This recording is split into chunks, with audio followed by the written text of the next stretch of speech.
Lesson 2-8, Literal Equations and Dimensional Analysis.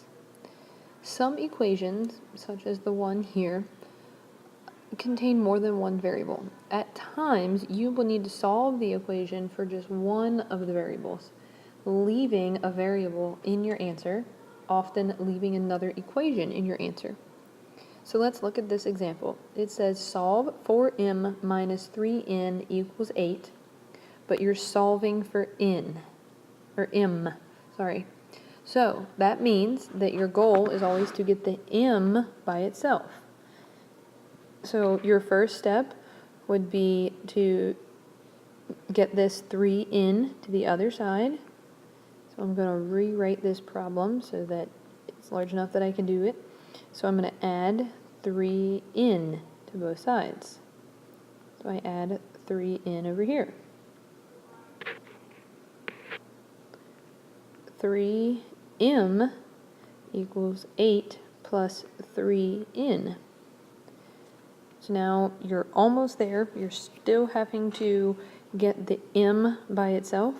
So you look at what's happening to m and it's being multiplied by 4. So we're going to divide, which means we're going to divide this entire side by 4.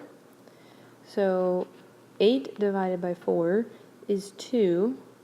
And then the 3/4 would just stay with the n. So your answer would end up being m equals 2 plus 3/4 n. Pause the video to try a few examples below. The first example is 15 equals 3n plus 6p when you're solving for n. So you're going to begin by subtracting 6p from both sides. So we would have 15 minus 6p equals 3n. Now you're going to divide both sides by 3, so you divide everything by 3. 15 divided by 3 is 5. Negative 6 divided by 3 is negative 2p equals n. So that would be your final answer. The next example says solve for q. So here, you do not have to distribute first. Since we don't have a number and we're trying to solve for multiple variables, you're just going to figure out what's happening to the variable and do the opposite. So the first thing is that a is being distributed. Well, distribution is multiplication. So you're going to divide both sides by a. So that would leave us with q minus 8 equals 23 over a. You're going to add 8 to both sides. And so your final answer would be q equals 23 over a plus 8. Sometimes we need to solve equations for a variable that is on both sides of an equation.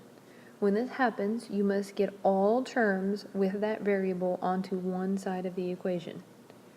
It is then helpful to use the distributive property to isolate the variable for which you are solving.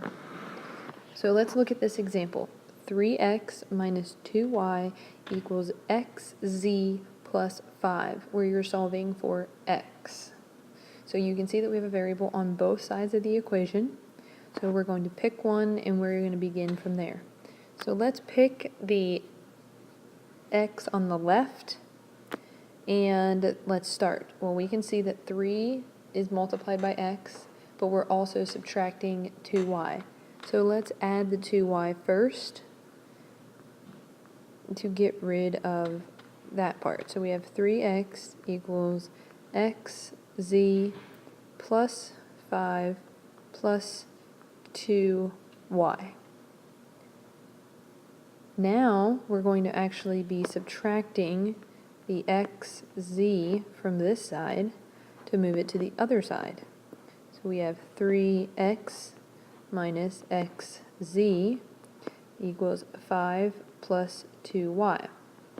Now, with the distributive property, we remember that you can take one number that is multiplied by two different things and you can just pull it out front to simplify it. Well, we see that x is common for both numbers. So we can pull the x out front and we can leave the 3 minus z on the inside of the parentheses because that's the distribution property. Now you're going to divide both sides by your 3 minus z. You're going to multiply this side by 3 minus z. And so your final answer would be x equals 5 plus 2y over 3 minus z. Pause the video to try the example below. D plus 5c equals 3d minus 1 when you're solving for d. So the first thing we're going to want to do is we're going to want to add 1 to the other side. So we have d plus 5c plus 1 equals 3d. And then you can subtract d from both sides. So we have 5c plus 1 equals 2d. Then you divide both sides by 2 to get your final answer of d equals 5c plus 1 over 2. We're going to talk about dimensional analysis. When using formulas, you may want to use dimensional analysis or unit analysis. This is the process of carrying units throughout a computation. So the example here is a 10K run is 10 kilometers long. If 1 meter equals 1.094 yards, use dimensional analysis to find the length of the race in miles. So they've given you the conversion which relates meters to yards. So you first want to convert 10 kilometers to meters, then multiply by the conversion factor so that the unit meters are divided out.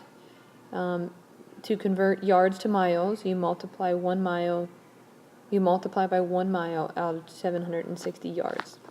So what this would look like you need to start by having your 10 kilometers times 1,000 meters in 1 kilometer.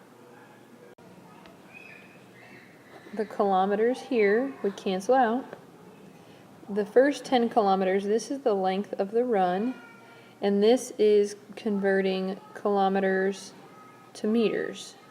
So now our units would be meters. You would then multiply by 1.094 yards, and that's for 1 meter.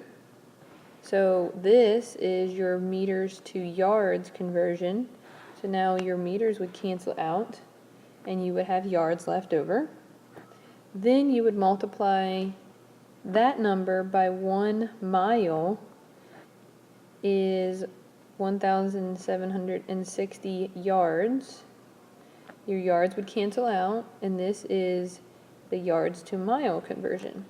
So now your units are correct. They're in the form of miles, which is what you're looking for.